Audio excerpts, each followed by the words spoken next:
नवाज शरीफ हारने के डर से इलेक्शन से फरार हो गए। मुल्की मसाइल का वाहिद हल शफाफ इंतखाबात है। सरबराह तहरीक इंसाफ इमरान खान का कारकुनों को लॉन्ग मार्च में शिरकत के लिए रावलपिंडी पहुंचने का पैगाम। मौजूदा हुकूमत ने 7 माह में मुआशी बहरान पैदा कर दिया। क्या किसी के पास बहरान से निकलने का कोई रास्ता है? सरबराह तहरीक इंसाफ का सवाल। लॉन्ग मार्च के शुरका का घारियां में पड़ाव।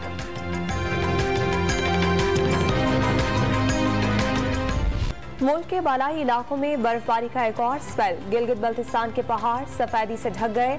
हुंजार, नगर, सोर और गजर में बर्फबारी से मामूलाती जिंदगी मुतासिर। इस्लामाबाद, रावलपिंडी और लाहौर में बारिश ने सर्दी बढ़ा दी। मुल्तान और उसके करीबी इलाकों में भी बारिश से मौसम सर्द हो गया।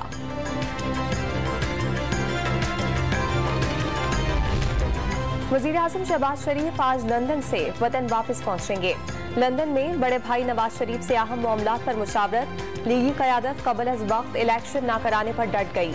इत्तेहादी भी नवाज शरीफ को फैसलों पर हिमायत की यकीन दहानी करा चुके।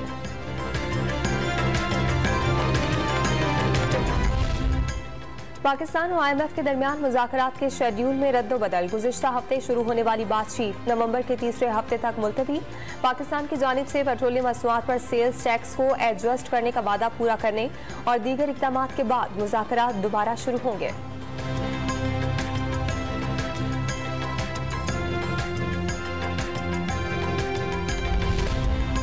कराची में महंगाई से परेशान शहरियों के लिए बचत प्लान। सस्ती अशिया के लिए बचत बाजारों का रुख करने लगे। खरीदारों के साथ स्टॉल लगाने वाले भी खुश।